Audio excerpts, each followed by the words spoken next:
Hey, it's Chronologically Gaming, the only channel that's perpetually retro because we're playing every video game in order of release. Be a part of the never-ending quest to see it all. Let's go back to 1982, and we're currently playing every video game released at some time in May. And we last played Super Blockbuster, the last release of the first console to have interchangeable handheld cartridges. Let's press forward and see our next game. It's time to go to the arcades in Japan, and this is Super Mouse, the release of Taito's latest arcade game. As far as artwork goes, all we got is screenshots. I tried my hardest and darndest to find anything that could in Japan for Super Mouse, but couldn't find anything, so let's just go to the arcade and play. At sometime in May 1982, by Taito, we got Super Mouse. Taito! Here we go. What in the world? Oh, I gotta change my view. It looks like it's Chuck E. Cheese, but like a European version of Chuck E. Cheese, whoever did the artwork. That is Charles Edward Cheese right there. That's him. And they're doing the attract mode for Super Mouse. Let's put a coin in, put a couple coins in, and start it up. Oh, we do have some tunes. Okay, there we go. It does match the color, I guess. The artwork that we see around the outside is something fan-made, so it's not a genuine Taito artwork, but it still kind of fits, I guess. Anything we can have for Super Mouse. So this one's very similar to Donkey Kong, or we heard it on one of the articles that it's a Donkey Kong-style climb game. And this one has no jumping, so the only button I have is to drop a bomb when someone's chasing me like so. And then what you want to do is pick up everything, gather everything up, drop it in the bin, so that they have just different items scattered around. And bear in mind, this is before Mappy has come out. Why is my bomb not going off? Do I gotta hit the button again? Oh, okay, nice. Cool, so it is not proximity mines or bombs. It is, I can detonate them whenever I want. That's great. So you just make your way around the maze, gather everything up. What is that, a tree? I'm guessing? Drop it in the bin, and let's see if we can collect everything. I think they're gonna trap, yeah, they trapped me in that time. Those cats are smart. All right, so going in again, down the stairs over here. Grab an eggplant, why not? This is one I'm not familiar with. Since Donkey Kong, honestly, everything that tries to get close is still not as good. This obviously doesn't have jumping, but probably takes more of an homage to Space Panic, which was pretty popular in Japan, and it looks like, oh, we already had the game over. Does it save? No, it doesn't. So you got to pick everything up and go from the beginning again.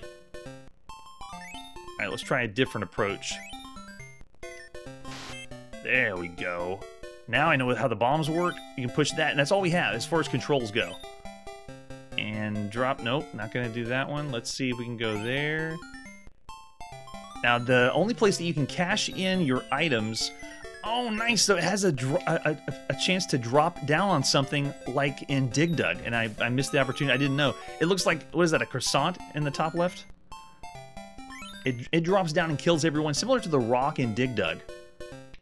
I don't know how I got that one out. All right, so a cat's coming in now. Let's see if we can, nope, not gonna happen. Top of the screen under player 1 shows you how many bombs you have left. So the other games we played similar to the Donkey Kong motif, this one doesn't have jumping, but it still is doing something pretty well of having you maneuver around, kind of like a maze, gathering items, and bringing them to one spot.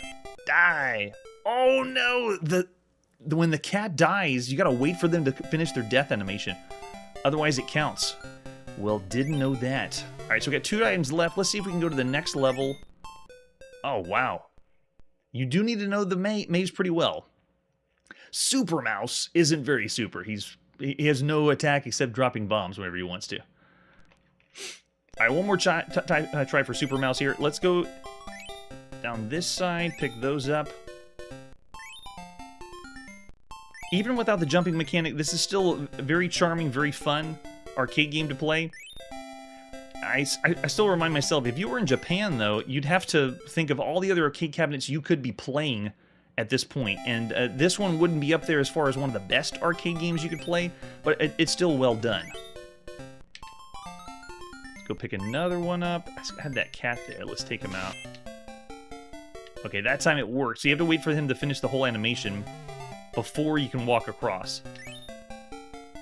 And we'll go to the top here. I got plenty of bombs left. I think I need to start using them more. That cat down. There we go.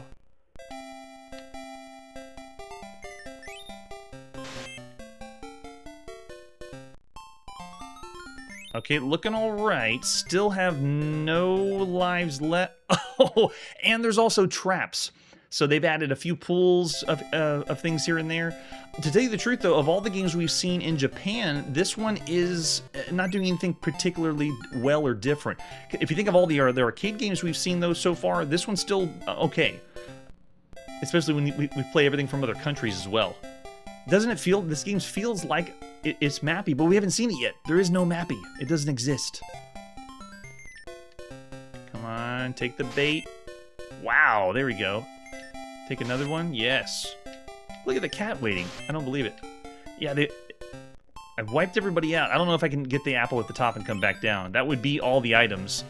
Let's see if we can do it going down the ladder this side. Okay, the cat took the bait, and then let's see if we can go across here. There we go. So we completed the first level. Let's see how much it changes the next time around. Please press shot button.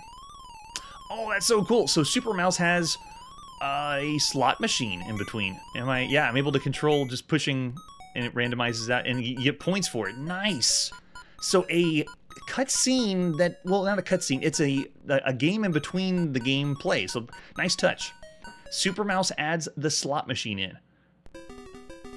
Very lucky, macho. And then it goes to the next level, switches up the traps a little bit. Same plan as we had before, but a great time. I'd say still for Super Mouse, of all the arcade games we played, it's still pretty well done. I'm going to go above average. I'll say 3.5 stars for every arcade game up to this point. It's still an all right time for 1982. And with that, let's press forward and see our next game. Here we go on the Commodore VIC-20. This is Super Smash. Another game that almost made me think of Super Smash Brothers, but no, it's not that at all. It's just Super Smash. Let's take a look at the artwork for Super Smash. It is tennis, right? The World Championships at stake. As a finalist, you have the cat-like reflexes to return the speeding ball and take the crown. On your toes, this is racquetball at its toughest. So it makes you think it's going to be racquetball, right? We're going to play some real racquetball. This one is cartridge, so we're going to pop that in our Commodore VIC-20. And we also have the manual for Super Smash. Keep us on our toes. Nice front of the box. And then instructions for use. As usual, when we play the Commodore VIC-20, it gives us hints of adjusting the screen position, eliminating screen flutter, and then the strategy is control paddles, moving left and right, sending your paddle to smash beneath the ball, sending it back toward the wall, smashing through blocks. You got 3 different game modes, normal, special, and progressive. And then the controls are just move and fire using paddle controls with score for all the blocks. And then the other side is just in French. And I think, oh, then the other one is check out all these other exciting Commodore games, which I'm pretty sure we've checked out most of those. We've seen everything on the Commodore VIC-20 thus far.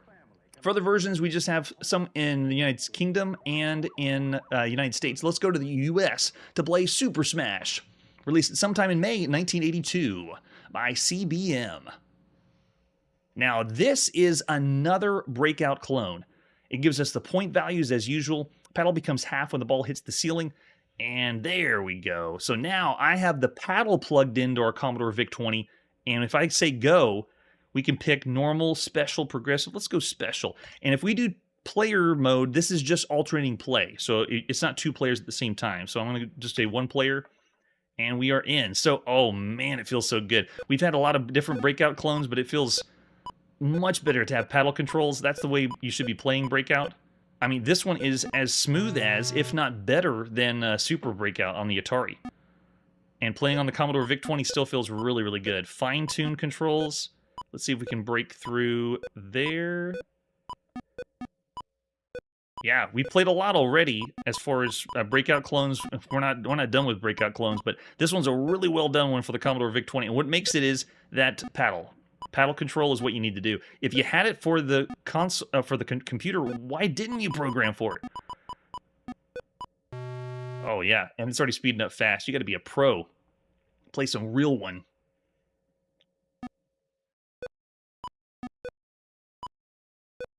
Yeah, this is just, it plays so well. Feels really, really good. So at this point, it's the formula we've seen switched up a few times. Oh, it sped up on me really fast. How much different can you make a breakout game? And we're going to see that, of course, later with Arkanoid. But as of right now, we've seen it's flipped on its side. We've seen 2 players simultaneous. We've seen competitive play. A lot of different ways to change it up. But this one's still just pretty much bare bones, but making it a very good experience. Good gosh, though. It sped up so fast. It all of a sudden just says, go, and goes as fast as it can. Maybe it's because I did special instead of the other one. All right, so let's do normal. And see if that one keeps the same speed or it does just jerk fast to the next mode. I mean, look at this. For a Commodore VIC-20 game, it looks and plays really, really well. Oh, look at that. Oh, so smooth. We played so many games without the paddle. This feels like another world of a Breakout game. Maybe just because I played on special, it was speeding up. And they said if you make it to the top of the screen, your paddle halves in size, increasing in the difficulty. But what you see here is pretty much all you get. There's no 2 players simultaneous. The game modes, when they talk about progressive, just means the blocks slowly move their way down. But that's it. There's not a lot of variations like we saw on Atari home computer and the Atari VCS. But the play control is so nice. Yeah, it feels really good. All right, so that's Super Smash on the Commodore VIC-20. Of all the computer games we've seen up to this point, I'd say it's an above-average title, just because that play control feels really good. You can play a lot of good Breakout. So if you could play every computer game like we have, would you say this is an above-average computer game? Or would you say Breakout's old? It's 1982. This should be an average game or a subpar game. Let me know. So after Super Smash, let's see what our next title is. Yeah, that's right. What it does well. Here we go. Going to the United Kingdom on the ZX Spectrum. This is Super Deflex. Let's take a look at Super Deflex, starting with the artwork. So at the front of the first box or example is a giant llama, which means it's by Jeff Minter, computer software. And then the other one that we have is the Super Deflex. No llamas. I don't know. I'm with Jeff Minter. Put more llamas on it. Maybe it sells more, right? And then you flip over the cassette tape, and we have a few other pieces of artwork, what you saw on the edges, and then an example of the screenshot. So for other versions, we have just 2 different alternate versions. We're going to play the first one of Super Deflex by Jeff Minter and Llamasoft at some point in May 1982. Now, if you haven't tuned in, Deflect or Deflex or Slash Ball, there's been a few of these style game, and here's the newest one. There we go. Use the beeper on the ZX Spectrum. We've been hearing a little bit more ditties before games. This is great. So we want some instruction. Let's push I. Meet Sid, the silly space invader. He's fed up being shot at laser bases, so he's run off to join a new game. You will guide him through 9 terribly torturous levels of Super Deflex. You must learn to control his motion, guide him into prizes for maximum points. You'll be working against the clock and against fearful hazards. Press enter and I'll... Interesting it says enter, because on the ZX, I think it's New Line. Well, that was the ZX81, but I guess enter will work too. You guide Sid to success or failure using the keys N and M. When you press N, you get that slash placed in front of him. When you press M, you get the other slash. You're just using both slashes. And those are going to bounce him around the different places. And every time he bounces against one, it switches the thing out. So this is kind of cool because we played this before, the same game, without all this cool instruction. So nice touch. Press enter and I'll tell you more. Oh, the Specky can handle more llama, and it will get more llama, that's for sure. That's all fine and very easy, except there's lots of barriers and control gets quite difficult, and when it hits, it turns into another one, so you find yourself blundering in a sea of barriers with no hope of hitting the target. Don't panic, because if you use 10 bats in a row without hitting a target, I'll send you a friendly llama to clear the screen. That's a nice touch, so we actually get a llama in the game. You're going to meet nasties on higher levels, look extra barriers. So they have lots of instruction. Oh, and there's Grud the droid. Every time you deflect Sid, Grud will move toward your target. If he gets you or Sid, say goodbye to Sid. There's also landmines. Hit these and kerpow. And then you got oil rubber. Old rubber. You find clusters of extra deflectors appearing too. There's 10 targets per level. Your aim is to get Sid safely from level 9. You'll be given a score rating depending on how far and how long you took. So there you go. Let's do it. The sound, though, is a nice touch. Having any sound is a luxury right now. Oh, it does sound familiar? We hear a lot of public domain here, so I'm not surprised if it's something public domain. It doesn't ring a bell to me. Which level? Let's go on level 1. Yeah, they do. All right, so there's Sid. He just bounces back and forth, and then as soon as you're ready, you make one deflect. There it is. And let's do another one. Oh, and he deflects the other direction. So when he comes back, he's going to bounce against it, change it, and then bounce down and change the other one. There, like that. Oh, and I pushed the wrong one because I always mix it up which slash is going to go which direction. Let's see, he'll just bounce back. Yeah, there you go.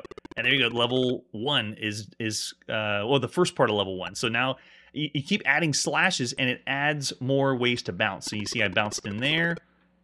Actually, I'm doing fairly well, but it's an interesting idea. It's more like a puzzle game where you are leading the bounces and have to think ahead of time. You also have to be really good with the slash and how it bounces off. So I'm going to have it come back and see if I can hit it the right direction and go. No, I missed it. And now he's way off course. So I think if you hit, it said if you hit one too many times, a llama is going to show up and just clear the screen. Thanks, Jeff. Appreciate it.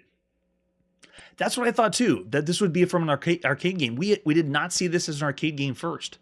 And there's contention on whether this was Jeff Minter or a previous developer or on the TRS-80 color computer. So where this came out first, I believe, was on Ohio Pacific or mainframe systems. At least the idea. Go. Oh, wrong direction. So when he comes down, I guess you have to think of the opposite slash that's going to bounce in because it's going to switch the direction out. There, that did it. And it keeps adding the slashes, and they stay on the screen the whole time. So you can see we're still on level 1, but it's a great idea for a puzzle game. I like the idea. Very simple and works really well. It doesn't do anything that really pushes the boundaries of other computer games you could play.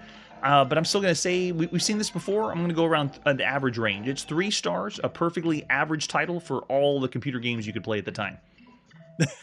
Maybe with more llamas, we'll do that next time. All right, so after Super Deflex, let's see where we're going now. We're still in England, and this is on the NASCOM. Let's play some Surround, another title that came out in 1981, technically, and this one has no artwork, just a few screenshots. Let's pop or slide in the computer chip and play Surround by Level 9 Software. Surround your opponent with tracks that leave behind. Controls are W, A, D, and X. Let's play a 1-player game, but if you wanted to, you could do a 2-player. You can see I'm on the left side now, and this is pretty much a light cycle game, if you wanted to call them those. The snake games are the ones that you eat something and you get progressively longer, but this one just continues to keep going, like Surround or Bigfoot Bonkers or a few other ones we saw in the arcades. Haha, I won. Another game, yes, I would do. 1 player, let's do speed 5. So you can see you can go faster and faster. Let's see if I can block this guy in.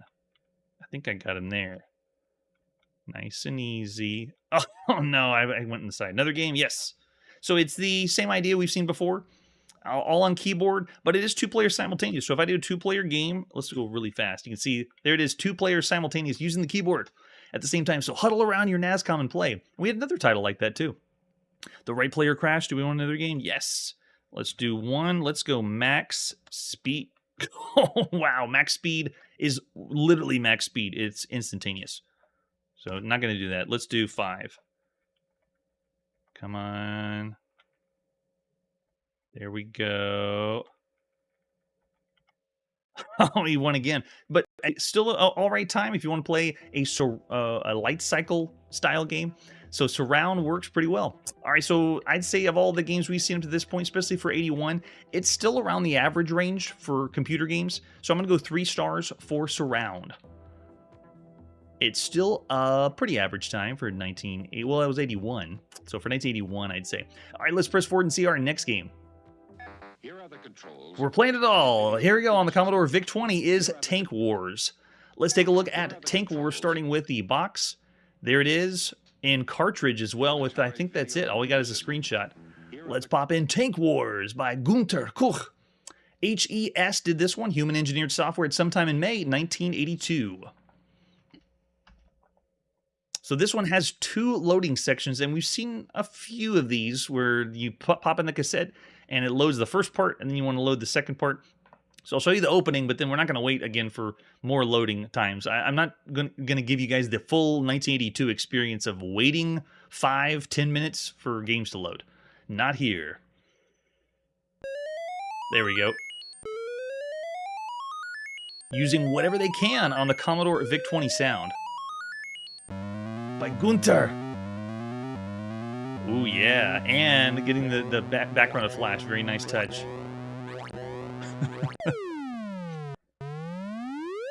You steer your tank with your joystick. You got trees that look like that symbol from the VIC-20, and then mines. Hitting a mine will blow you up. A tree will stop your tank and fire.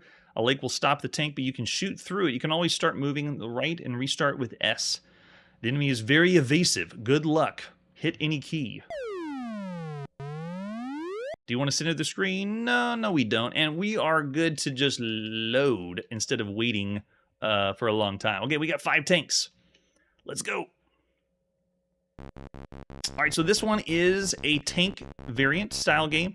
I am playing as the white tank, but the only thing is it doesn't have tank controls, which is kind of bizarre. Every other tank variant we've played has had tank controls. This one allows you to go in 8 different directions, so you can see I even have diagonals to move around. Just ran into a mine there. It's using tile-based graphics, so that's why we have the little jerkiness from one to the other. That's me running into a mine again. And if I wanted to fire, the shot you shoot out kind of goes in a forward direction. Oh, and there's also wrapping around the screen. But there's my enemy, an artificially controlled black tank is also moving around, and I'm supposed to be blowing him up. Currently, the enemy is winning just because I ran over so many mines. But you can see that it's a game that you can only play one player. It's not, you cannot play with another a person. Which, if you had a few minutes to kill, you know, wanted to boot this up, I guess you'd be using the few minutes for it to load. But then after it loads, you'd be able to play a tank variant against an artificial intelligence, and not have to wait for a buddy on Combat, on the VCS, or any of the other ones we played. Armor Battle on Intellivision, lots of different tank games out there.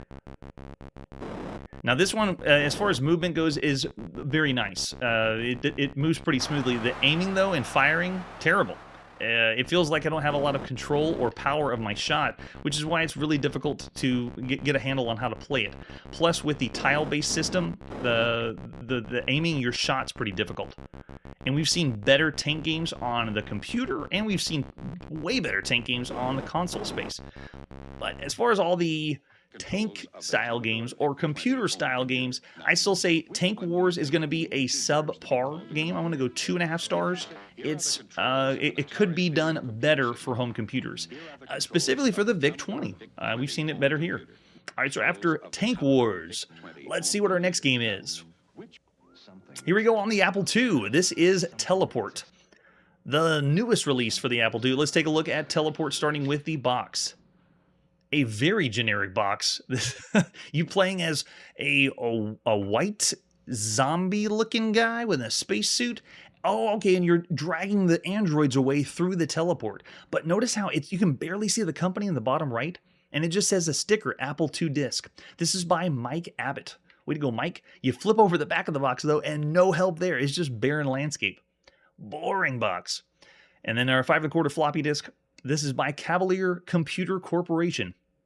I always see when I have a phone number and address, I want to send them a message or call the number and see what's happening now, because I know most of these are defunct. With an example of the screenshot, no manual for this one, so we're just going to pop it and play some Teleport. By Michael Abbott, Cavalier Computer Company at sometime in May 1982. Yes, there's more of that coming along. Okay, so it starts off like an arcade game. They have an attract mode, and bear in mind we're playing on the Apple II. You can use keyboard or joystick. I got my Apple II joystick plugged in, and the way this game works is you're supposed to stun the robots when you fire at them. Once they're stunned, you can drag them into the teleporter, and the teleporter is displayed by the symbol that's currently on the right, and the teleporter constantly moves in different places. In a way, this game reminds me of Warp and Warp that we played in the arcades, but very slimmed down. All right, so let's go. I'm in. It feels the way I walk. That's why it makes me think of Warp and Warp. So whenever you fire your gun, is this guy? Yeah, he coons up, and now I need to drag this guy to the exit, but I cannot shoot. My fire does not work while I'm dragging someone to one of the teleports. Oh man, the teleport moved. Get him over there, quick, quick, quick. Got him. Okay, so he travels in that teleporter, and now I'm having to run away because the... Oh, there we go. So as soon as the enemy gets taken away, I can try this warp. Do I? Oh, I warped into someone else. So the warp just puts you in different random places around the space. But this is what you have. This single screen area is all you have for your gameplay. And as soon as you shoot somebody and stun them, I don't think, yeah, your gun doesn't even work. You have to drag them, so it's very limiting as far as gameplay. Once they're tied up, your gun just stops working. I don't understand what that means. So you can see they come in, and I think, yeah, I'm not even able to fire. I have to get into the teleporter and then dodge everybody else. And you can see how many enemies there are on the screen. There's so much here to... Ooh, I have a star? What's the star do? I don't know what the star does. Alright, I'm just run away. Yeah. So the idea of capturing and sending enemies to another area is a great idea. How it's executed here, though, just doesn't give the player as much freedom. I'd expect maybe you could like cancel out, like not capture, and then your gun could work again, but no. So it has, like we've seen with plenty of games at this time period, it has ambition and ideas we haven't seen before, but it just doesn't execute them very well. There you go, got one. I don't even think I can get him through. Okay, we got one here. There's the teleporter. So the teleporter is also random. So how you walk around is going to be random every time. Let's take this one, and it just warped us over on the side. Not very far, but you can see, look how many enemies there are. You can take this one. Let's see if we can drag him in here. And we got to get over to the teleporter on the right side now. Since it constantly changes and it's random, it's just very difficult to manage. So as far as how the game looks, it's great for the time. And it should play something similar to Warp and Warp that we saw in the arcades, but it's just a little too limiting. Let's see if we can get this guy in. Go. Got him. Nice. And so every time you teleport aliens, that's where you get your score. High score is currently 450. When there's the star at the top. So this is another one of those games that if you saw the screenshot on the back of the box, well, it wasn't on the back of the box. If you saw it in advertisements for Teleport, it would look exciting and fun. But then when you play the game, you realize this isn't really what I was expecting. I mean, look at my laser to shoot. It only goes this far, and the laser only stuns the enemies. So in a way, it's a precursor to games we're going to see later that allow you to capture and take them somewhere or do something with them. We haven't seen many games that do that, but just this one just doesn't do it very well. All right, so that was Teleport on your Apple II. I'd say of all the computer games we could play at the time, in one way I want to say it's around the average range, but because of how I wouldn't be able to last very long playing this, and not because you want to get used to it, but because it keeps you limited. I'm going to go 2.5 stars, so below average for all the games you could play on a home computer at the time. Yeah. It isn't that bad. It's cool that it works with a joystick. It's just, it's lacking the gameplay. And with that, let's press forward and see our next game. Back on the Sinclair ZX Spectrum. This is Through the Wall. Let's take a look at Through the Wall. This one has no box, just a few screenshots. And for other versions, you can see it has some alternate releases. Let's pop in and play Through the Wall by Scion Software, published by Sinclair Research. It's sometime in May 1982. Now, when we said the Sinclair ZX Spectrum came out, it actually was when the first time you could order it. This was a mail-by-order computer. And most of these computers, people didn't get until 6 months later. So all these games we played so far on the ZX Spectrum were if you were one of the lucky ones that got the system like as soon as it was available. Maybe you went somewhere to pick it up, because most of the time people were waiting for the system and didn't get it for months later. All right, so stop the tape. We're ready to play. Hitting the key to continue. This is a basic program, illustrate how to program, blah, blah, blah, blah. So it's a basic one. P to move right, O to move left, and any key to start. Go. It is. Breakout again. Wow. Okay, so it is more tile-based, not as smooth, no paddle control. Kind of weird after we went from one breakout from one computer to another one. Not to bash the ZX Spectrum, but you can tell that this one is slower paced and not as smooth as the other breakout games we played so far on the show. The other thing to consider is this is one of the first games we've seen where the ball is animating when it hits the paddle. That's the very first time we've ever seen any breakout game take the ball and make it a little like squish in on the paddle. So that would be my only plus I could say for Through the Wall. Other than that, though, it's pretty much just breakout, but it's not, of all the computer games you could play at the time, there's better breakouts. I mean, come on, there's no paddle. To speed up, I got to hold another key down on my little spongy ZX Spectrum keyboard. All right, so throw the wall, that's all you got. However, this is a system that's brand new. If that's all you got, you'd be enjoying throw the wall for a long time. But for us, we'd say of all the computers you could play, it's still subpar. 2.5 stars for throw the wall. It works for the most part, but we've seen better. Yes, breakout again.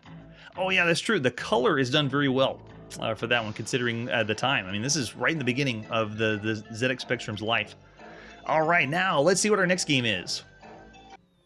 It's time to go back to Japan in the arcades and check out Time Tunnel. Another one by Taito. Let's take a look at the advertisement flyer for Time Tunnel. Oh yeah, there we go. That's classic Taito. Symbols in the top left, and then example of the arcade cabinet. They got the cocktail version, but I mean, trains are big in Japan, and this would have sold a lot of people to play a train game. We've only seen one other one that was more of a sliding puzzle game. It was called Locomotion. This one is a completely different one, but same idea of a train style game. And then we flip it over the back, and it's in English. Move the steam engine forward by pulling the joystick up, backwards by pushing down. So you can actually move the train forward and backwards. You can switch direction by pushing the button. Tracks will be switched only when the train is approaching. Following the prologue is the rural scene, and then if you can get through that, you can go through picking up randomly located passenger cars and entering the time tunnel. And if you enter the time tunnel, you go through a total new time and space to play a train game. It's like sci-fi trains. Don't run into cows on the track. Avoid contact with opposing trains and aliens. You don't want to hit those aliens. And then the second scene, the city scene, is a different train station to pick up all 9 passengers. And the third scene, locate the spaceship that occasionally stops at the different space stations and bring your train there. After successfully loafing off the passengers, you'll return to the first scene where the action is sped up, as usual. Yeah, and that's true. Another one from Sega is coming later. Man, oh man, as we go through time, playing the time tunnel. There's an example of a recreated version of the arcade cabinet. There's the arcade PCB. And for controls, yeah, it's just a 2-way joystick. Move up, move down, kind of like you're controlling as the conductor of the train. And then one button for switch. There's the arcade marquee and an example of the screenshot. Here we go. Let's go to the arcades and play some Time Tunnel by Taito. Sometime in May 1982. So yeah, it begs the question, which one came out first, Super Mouse or Time Tunnel? We don't know. Maybe we never will. So the attract mode begins with showing you how to play on the different levels. There's 3 main levels in different places of time, and then you're supposed to pick up passengers in those 3 places. All right. 1982. Please insert yen now. All right. Let's put some more coins in. And if we play a 2-player game, it is not simultaneous. It is 2-player alternating play. So it didn't lose out by not having a guest tonight. Here we go through the tunnel. Now, when you first play this, if you are in front of the arcade cabinet, you're holding up and the train slowly moves forward. Oh, see, I'm trying to explain the game and you just ran me over. Nice idea with using the lives. It shows them on the starting track and then they pull into the tunnel. So you move forward holding up, and if you want to back up, you just take the joystick and go back. Oh gosh, there's like some rain cloud coming at me. But then you have fuel you want to pick up here. If you want to go into this house here, you want to back up and then pick up any passengers here? No. Oh, okay, that house. We'll have to find a house with passengers. Oh, back up. So you both want to be able to use the switches correctly and using the throttle correctly. So I would say this, of all the train games we've ever played on the channel, this one is the best one. Or the most fun, too. Because you're able to switch the tracks out and move the train back and forth. So I'm looking for, where's the house to pick up my... Oh, I think it's back here. Hold on. Back it up, back it up. Nope, not that way. Okay, he tried to do it. Not a chance, buddy. There we go. And then you pick up the cart. So you're looking for more of those, and then when you get enough... back up! You got me. When you pick up enough of them, then that barrier on the right side goes away, and then you can pass through. Trains were very big in Japan. Almost as big, maybe even bigger than baseball. And this is another title that would have been very, very popular. If it came to America, I'm not aware of it. You can see that the text is mostly in English. And the way that it works is the font usually wasn't able to display Japanese text, and so they just made most of the games in English. All right, I think I got a cart down there by the cows, which will be tricky to get. I'm up for the challenge. So then we back up. Oh, wait, no. Go past that one and then back up. Nice. Pick that one up. And then I want to go, away from the crazy sun at the bottom. There's a demon after us in the time tunnel. And there's one more cart. I believe that's the last one over here. So switch the track. There we go. Let's see if we can make it. Oh, the cows are in the way, though. So you have to sit there and wait for the cows to get out of the way. But you get the idea. This is the best train game, and we played every video game ever. So of all the video games on all platforms, this is the very best game with trains. If you were a big fan of trains, this is the game to play. If you were in Japan, I guess, to play in the arcades. Yeah, the clouds, I guess, are more enemies. But it depends on what level you go to, because there are other levels besides this main rural level. But I would say for Time Tunnel, though, the control is simple control, but the gameplay is pretty cool. I'm gonna go 4 stars for Time Tunnel. Of all the arcade games you could play at the time, it's pretty good, and it's something a little fresh and different compared to all the other games out there. All right, yeah, and the fuel, the running out of fuel is another good point. It's making that concept, but works really well for a train game. All right, and with that, let's leave Japan's arcades and go to the Atari home computer and play some Tumblebugs. Let's take a look at Tumblebugs, starting with the box. This is Bob Bishop's Tumblebugs. Oh man, nice front of the box. Looks like we're going to Egypt. Got some bugs under a magnifying glass or a pyramid. This one is by Datasoft. Flip it over the back and it says, wait a second.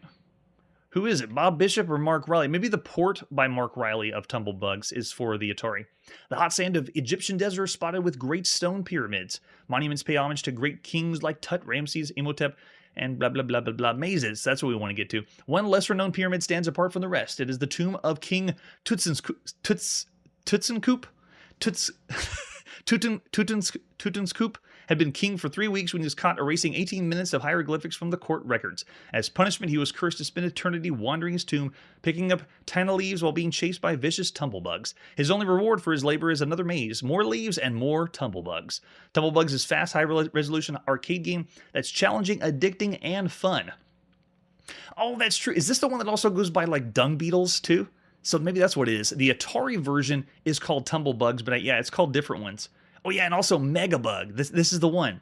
Yeah, it's called Dung Beetles in some places, and then we'll see it again on the Coco as Megabug. That's right. And there's the 5 1/4 floppy disk for Tumblebugs on the Atari. Yeah, this is the one. Okay, yeah, so if you're familiar with a different title, we'll probably see that one later. We also have the manual. If you open up the first sleeve, this is what you get. Tumblebugs. So the original was Bob Bishop's, and then this one was the port by Mark Riley. Yeah, there we go. Object of the game is move your player, the little white critter in the center of the magic magnifier box, around a maze, clear away the white dots. And move around. As you move around the screen, you're going to leave a trail of red dots behind you. 8 voracious tumblebugs wander the maze randomly until they cross your tail. Tumblebugs follow these trails, eating red dots as they move. If you can avoid them and clear the maze, you're rewarded with a harder maze. Ooh, congratulations. And 8 new tumblebugs. The white dot in the maze is worth 10 points, 1 point subtracted from your score every time you're unable to eat a dot. So speed is important. And the controls are, if you use the keyboard, but we're on the Atari. We're going to plug in our VCS joystick. You can also use the cursor control keys if you want. And then the joystick button, make sure it's properly connected to the controller track number 1. Push the stick forward to move them up, down, left, and right. It's moving through a maze, kind of like Pac-Man. If you enter a command to your turn your player to an intersection, you push the joystick at an angle, they'll move in the diagonal direction. And is there any buttons around? I don't think there is. I think it's just moving. Yeah, that's it. Special features, press escape key to pause the game. It's a big feature right now. And the strategy is the tumblebugs aren't very smart creatures. Once they start eating, you can't tell the difference between an old tail and a new one. This gives you a chance to avoid them by maneuvering around islands, leaving forked trails of red dots to lead them off in other directions. They're not insects in the second maze. Tumblebugs are slow but persistent. They move half as fast as the player, so all you do, there's no power-ups. You just move around the maze. So it's like Pac-Man, let's take away all the power-ups, make a bigger maze, and all you're doing is avoiding them. That's kind of the idea of Tumblebugs, but with the catch of that magnifying glass. All right, for other versions, we have 2 different ones by Datasoft. Let's pop it and play Tumblebugs by Mark Riley at sometime in May 1982 by Datasoft, also by Gentry Software. Either one. Yes, yes, I'm with you. Tandy is a little bit slow, but that's all right. We'll still see him. Oh, Tana, that's right, from the Universal Mummy movies. Nice shout out. That's right, Dung Beetle's what it was called on the Apple II. All right, so as usual, when we play a computer game that's an arcade-style game, they like to do an attract mode. I love that. So I'm not playing, it's just, you know, doing like an arcade cabinet. All right, let's push start on our Atari. But first, is there options? Options? No, I didn't see any in the manual. What about select? So this is me pushing the buttons on the Atari and nothing happens. So it's just start. And we're in. This is randomizing the maze every single time you play. Notice how fast it built. And it's got La Cucaracha playing, if you're keeping track of all the public domain music we've been hearing here on the channel. And I'll take it. So the way this is the maze is zoomed in, so it's kind of occluding your view. And you just need to avoid the bugs around, capturing all of the white dots. Once you get all the white dots, oh, see, the dead ends are so deadly. Can I make it out? Okay, I'm good. Once you get all the white dots, then you move on to the next level. And every time you make a red trail, that's how the tumblebugs know how to follow you. So this right here, since I have to go back, okay, he didn't follow that one, that's good. And you can look ahead on the maze and see where they are. They're dark blue dots right now on the ends of the maze. Essentially, I was kind of bashing it, saying it's Pac-Man without the power-ups, but the idea that you're zoomed into a certain place and you don't have the same visibility like that. Oh, wow, and there's talking? Nice, and the bugs dance. Okay, if they destroy us, they dance. So start, and I think, yes, once you die, they randomize it again. So they just built a whole new maze from the beginning, and you're trying to get all of the white dots. So yeah, I can see, I get some visibility of the outside, seeing where they are. If you're tuning in and you're watching this, it seems very tiny. Like the maze itself is so small, and we played lots of different maze games. Just straight maze games, not even Pac-Man games. This one's kind of doing the same thing, but the zoom in is where you get the best view of the close-up, because it's kind of hard to see everything else. It's a really large maze. This would take quite a bit of time to finish the whole thing, getting all the white dots. Quickly take corners for a few dots worth, then double back. Oh, that's true, because they're following the red. And then it also gives you a preview or a synopsis of what you did, like where we went when we played the game.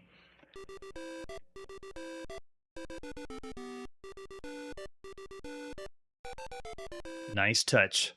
All right, so I'm going to go around this side, and this time we're going to go down here. I'm looking on the left. There's quite a bit over there, so I'm going to head to the... looking on the right, I mean. There's a bunch over there, so let's go over to the left. And you can see they're starting to follow me and pick up the red dots. Get them down to the corners. And I can't get to the corner there. We'll make our way around here. Now, I still like the idea. Maze games are still pretty fun for the time. And if this was on your Atari, I would consider this around the average range for all the computer games you could play. The gameplay is slightly different, but it's not doing a whole lot to push the maze genre. How they follow you around, those, a nice touch. Oh, really? Yeah, there's something to... They said in the manual that if you held down something, yeah, I forget what it was on the Atari, but it would do the same thing. So this is essentially just leading tumblebugs away. And I bet they're following back here. Okay, they didn't come that way. There's one on top. Let's see if he follows me. Yeah, so he went the other direction. I led him away.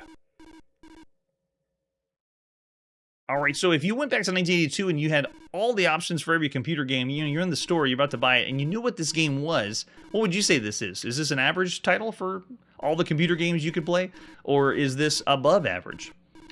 I wouldn't say this is one of the best computer games you could play, and I wouldn't say this would be an excellent or great game.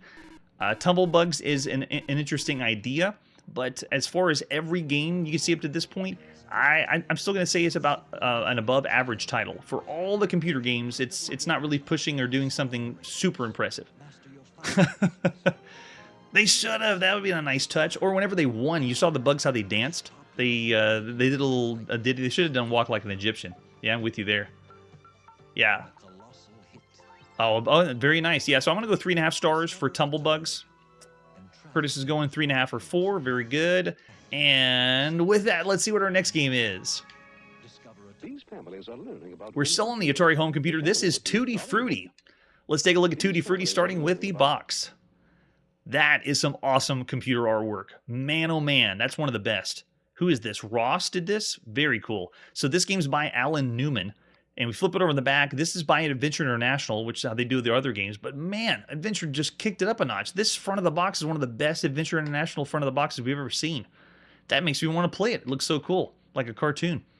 So this is by Alan M. Newman. Get ready to savor a fruity fest served up Atari style. Tutti Frutti is here, and Adventure International's got it. There's a wild, wacky place somewhere between Never Neverland and next Thursday, where an orchard of fruit relaxes and ripens under peppermint sun. It's a great place for your famished, fruit-munching hungry to pick up a quick snack. So they're kind of taking the motif of the let's go eat everything, like Pac-Man started. Tutti Frutti is a colorful machine language game for 1 or 2 players that'll have the whole family camped out around the Atari. We'll see about that. The action takes place in the jungle clearing where your joystick-controlled hungry chows down on a variety of exotic fruits and pastries, bite the bananas, gobble grapes, polish off a pear. Be sure to avoid trees and bugs, eat everything, and advance to the next level, and maybe, just maybe, you'll get a crack at the key to everlasting tutti fruitiness. It has high-res graphics, vivid colors, lively sounds. Get ready if you are. Tutti Frutti's here, and the action's never been wackier. Guaranteed to be grape fun for the... Oh, man, they even did dad puns. So it's got sounds, arcade, 6 to adults, what it says. Average completion time is only 5 minutes. Nice. Yeah, maybe we'll be like Food Fight, which we haven't seen yet. And there's the ad we would see in magazines for Tutti Frutti by Adventure International, along with Bug Off. And there's the cassette tape we're going to pop in. And an example of the screenshot. Oh, by the way, that screenshot is what it would look like if you didn't have the artifacting. We're going to actually have the artifacting on as if we're playing on the screen, because the black and white is not really black and white as if you were to play it then. Let's take a look at the manual for Tutti Frutti. The playing field is a jungle clearing completely surrounded by trees. Primary game elements that exist are the hungry, which is you, the bugs, and various fruit and trees. So after you select your game level, looks like we have a total of 15 levels possible. And at certain times, a bug will collapse from exhaustion, change color. When this occurs, they're vulnerable and can be eaten by your hungry for additional playing time. So this quote-unquote manual is just the sleeve inside of this would be right behind the front of the box. Or sleeve, depending on how you bought them. And then they show the examples of your controls, and then how to load if you're playing on disc version, I think, or cassette. So it came on both disc and cassette. The one we're going to be playing on is the disc version. No foreign languages. The Atari family. Okay, let's pop in and play Tutti Frutti at sometime in May 1982 by Adventure International. I do like Food Fight. I'm really wanting to play that one. I love that we can pop these in and just go instead of having to wait for the loading. Did the loading, when you had to wait 5 to 10 minutes for a game, make the game better because you had to wait so long you were invested?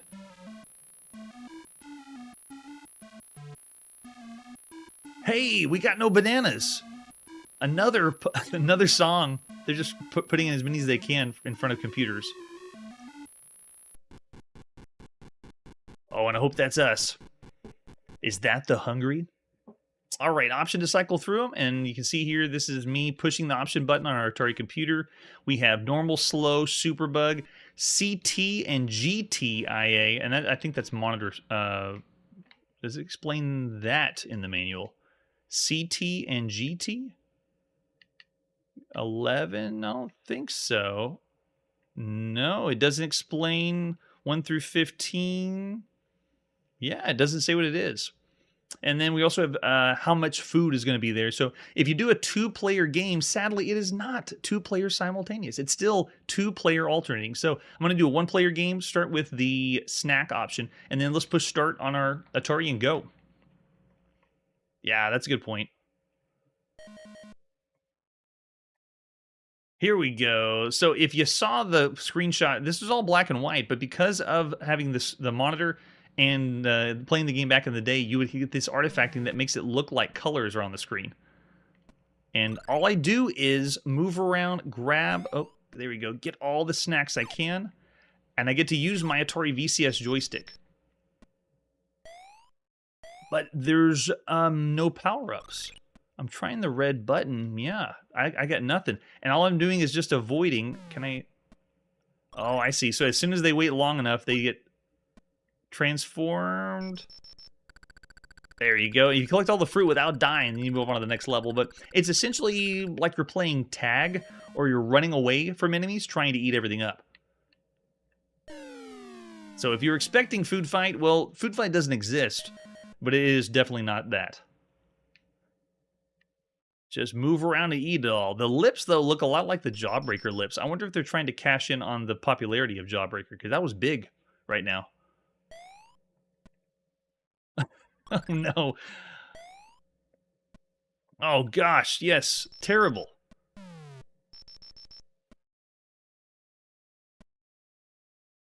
Oh, that's a good point. If it was in other regions, it may have been that way. At one point, whenever I was playing, I kept some of the games black and white, particularly the Crystalware titles. And then someone pointed out about the artifacting if we wanted to have that. I think we got it. Yes. Moved on to level 3. I like keeping the artifacting off if it's mostly text that we have to read because, man, it's pretty hard to see when the artifacting's on. And then we have a game that is requiring graphics, or you know that they wrote it for the purpose of having these kinds of colors. You look at it now, it's muted brown and just looks terrible, but you can get whatever you want, or you get whatever you try to get back in the day. And I applaud them for making it work with the artifacting. All right, so this one actually reminds me of a Crystalware title. The characters on the screen, the size of them, are really reminiscent to something we would have seen on Crystalware. The only thing it's not doing is the scrolling. We usually have a very large area. Oh, is that ice cream? Nice. Oh, the ice cream warps you? Okay. Oh, but if he moves diagonally, though, you're going out. And all you got to do is move around, collect all the fruit, and not die, and that's it. There's an enemy going around the outside now. There's tons of fruit to pick up. Yeah, you got to be really fast. And if you play a two-player game, it's just going to go back and forth. One player takes their turn, the other player takes their turn, and then round and around you go. So I'd say for all the computer games at the time, this one is actually all right for an arcade game. It's not pushing anything as far as gameplay goes. I'd say Tutti Frutti has an amazing box, but as the game itself is very limiting. And you can also tell the way it was programmed seems to be tile-based. So I'd say this is about average for all the computer games you could play, which is a shame because this might be one of the first times we've seen a title where the box looks amazing and the game is not as amazing as the box. A motif that we'll be seeing time and time again as we press through every video game.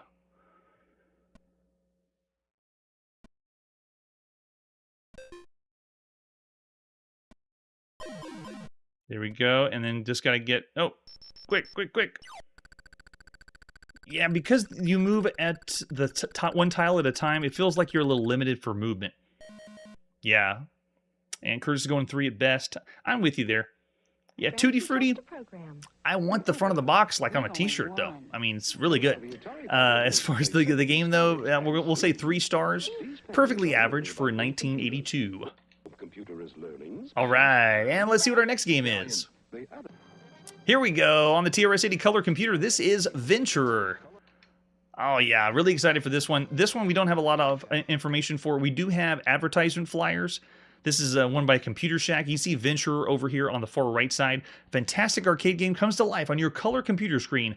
Entering each room, you'll find new treasures and challenges. Using the joystick, get the treasure while fending off attacking creatures. This great new adaptation is Aardvark's exciting excitement puts the excitement back into your color computer. 16K needed. And then another example of the advertisement flyer. This is an Aardvark 1. Yeah, there we go. Aardvark 80. And then an example of the screenshot.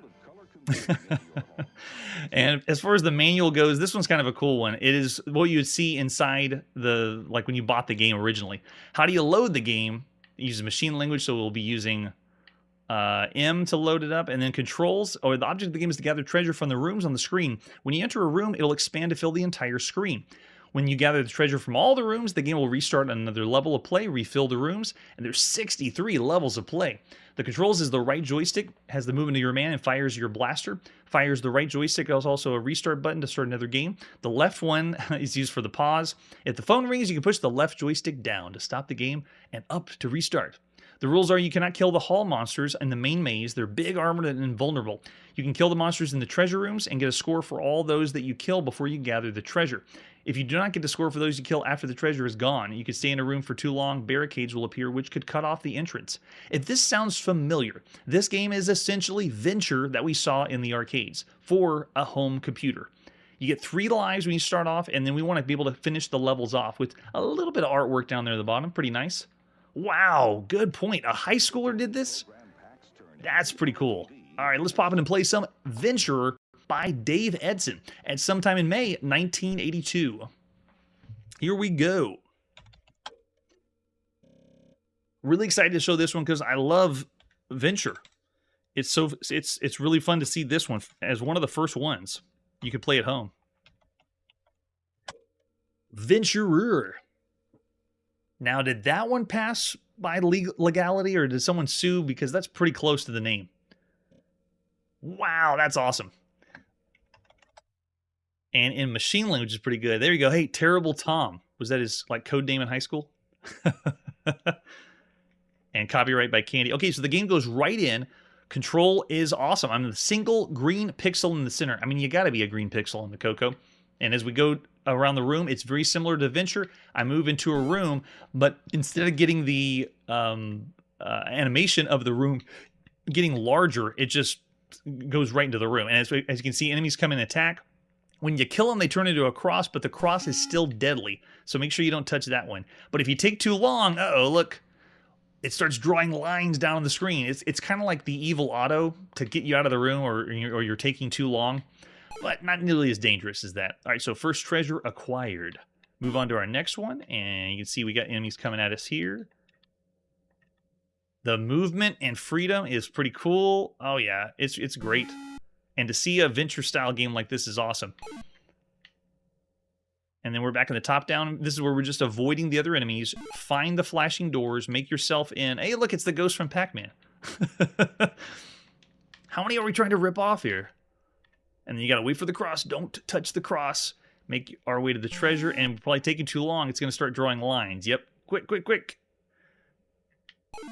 Got it. Okay, so let's make our way over to the left side. Can we do it with this guard there? No, we'll try for the other one up here at the top. It is giving us 8-way of movement, so I'm not just confined to a square. Nope, wait, go back in. Oh, the enemies changed. I left the room and came back, and then they just switched to somebody else. I don't see the treasure, though. There's no treasure in here. Maybe we missed it because we left the room. Okay, so let's make our way down the side and the far left. Oh, he got me. The flashing's real. I don't know. I won't be able to slip by the ones at the bottom, so I have to go left. Nice and easy. There we go. Okay, and here's our last one. Now, it doesn't do what Venture does in the arcades, where it switches up the way the worlds look, and it doesn't have that role-playing or dungeon crawl feel as much as the arcade does. But you can see now we've got all the treasures, and we're back at the beginning. Oh, and they got me. Oh, okay, so the main room is a big one. You just have to go on one side, then you get it. And also, whenever you go into a room, it doesn't really match the size. At least the one at the top does. And it doesn't change up the room. So whenever you complete a level, it maintains the same layout for the overview. The map on top. Nice.